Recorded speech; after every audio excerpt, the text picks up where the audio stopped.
ఏలూరు జిల్లా కామవరపుకోట మండలం తడికెలపూడి గ్రామంలో పోలీస్ స్టేషన్ కు దగ్గరలో ఊరు చివర ఉన్న శ్రీ గంగానమ్మ, శ్రీ అంకాలమ్మ, శ్రీ మహాలక్ష్మి అమ్మవార్ల దేవాలయంలో అర్ధరాత్రి సమయంలో దొంగలు పడడం జరిగింది.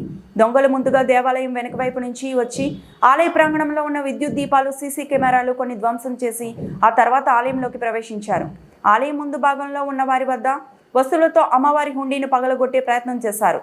అది పగలకపోవడంతో ఆలయం ముందు గేటు వేసి ఉన్న తాళాలు పగలగొట్టి ఆలయంలోకి ప్రవేశించి అమ్మవారి తలకి ఉన్న వెండి కిరీటము, అమ్మవారి మెడలో సూత్రాలు, వెండి చెవులు, మెడలో ఉన్న వివిధ రకాల ఆభరణాలు అపహరించి గుడి గోడ దూకి వెళ్ళిపోవడం జరిగింది. ఉదయాన్నే ఆలయానికి వెళ్లిన పూజారి గుడి గేట్లు తీసి ఆలయంలోకి వెళ్లి చూడగా ఈ సంఘటన వెలుగులోకి వచ్చింది.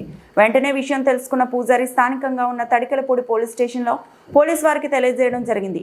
హుటాహుటిన విషయం తెలుసుకున్న పోలీసు అధికారులు Jangareddygudem CI Venkata Subhash, Tadikelapudi SI I Chennarao, వారి సిబ్బంది, క్లూస్ టీమ్, స్క్వాడ్ సిబ్బంది రంగంలోకి దిగి ఆలయ ప్రాంగణంలో చుట్టుపక్కల దొంగల యొక్క ఆనవాళ్లను పరిశీలించడం జరిగింది.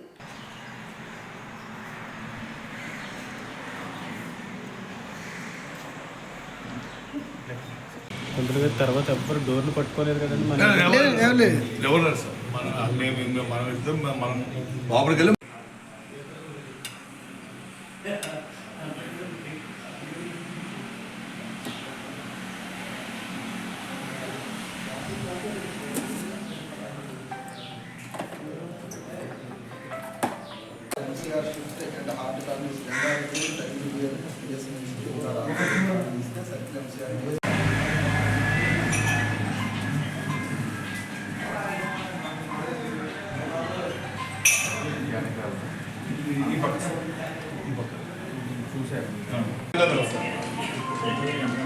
గుడి ప్రతిష్టాపన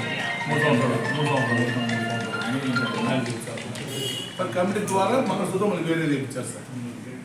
పొద్దులు గారు చెప్పినట్టు ఆడు వచ్చినట్టు వీడు ఒకేలా ఉంది. పెట్టి నాకు పెట్టి అది ట్రై చేసాడు కానీ హెవీ కోర్స్ అవడంలో అది విష్ణు గారు మంచి స్టాండింగ్ చేయించారు గురించి.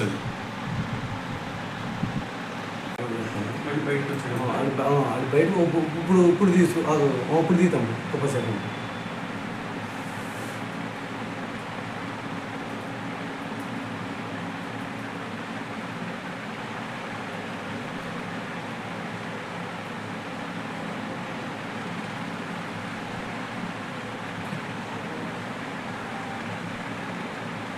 వెండి చెవులు 2,